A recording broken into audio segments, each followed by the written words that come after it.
فضائل ذکر۔ بسم اللہ الرحمن الرحیم۔ حضور صلی اللہ علیہ وسلم کا ارشاد ہے کہ قیامت کے دن اللہ جل شانہ بعض قوموں کا حشر ایسی طرح فرمائیں گے کہ ان کے چہروں میں نور چمکتا ہوا ہوگا، وہ موتیوں کی ممبروں پر ہوں گے، لوگ ان پر رش کرتے ہوں گے، وہ انبیاء اور شہداء نہیں ہوں گے۔ کسی نے عرض کیا یا رسول اللہ صلی اللہ علیہ وسلم ان کا حال بیان کر دیجئے کہ ہم ان کو پہچان لیں۔ حضور صلی اللہ علیہ وسلم نے فرمایا وہ لوگ ہوں گے جو اللہ کی محبت میں مختلف جگہوں سے مختلف خاندانوں سے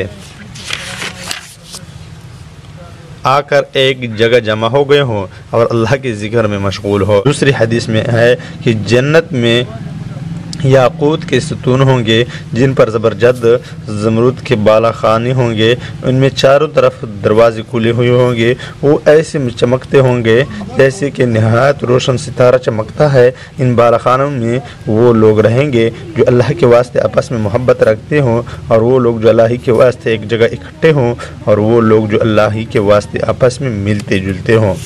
معزز سامعین کرام، فائدے میں لکھا ہے اس میں اتباع کا اختلاف ہے کہ زبرجد اور زمرد ایک ہی پتھر کے دو نام ہے، یا ایک پتھر کی دو قسمیں ہیں، یا ایک ہی نوع کے دو پتھر ہیں۔ بہرحال یہ ایک پتھر ہوتا ہے جو نہایت ہی روشن چمکدار ہوتا ہے۔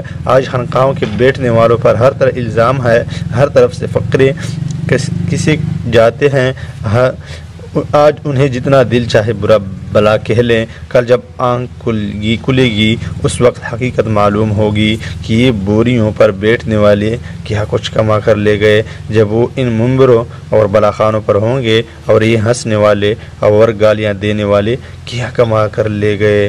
معزز سامعین کرام، اللہ کے لیے ایک جگہ مل کر بیٹھنا، یعنی اللہ کے ذکر کے لیے نماز میں ملنے کے لیے، یعنی جماعت کے ساتھ نماز کے لیے لوگ ملتے ہیں اور بجماعت نماز پڑھتے ہیں، یا اس کے علاوہ قرآن مجید کے ختم کے لیے لوگ ملتے ہیں، یا ذکر کے حلقے کے لیے لوگ ملتے ہیں، تو یہ وہی لوگ ہیں اور یہ کمانے والے لوگ ہیں۔ آخرت میں ان لوگوں نے کافی کچھ کمایا ہوگا۔ اللہ تعالی ہمیں بھی یہ اس کمائی سے نوازیں۔ وآخر دعوانا الحمدللہ رب العالمین۔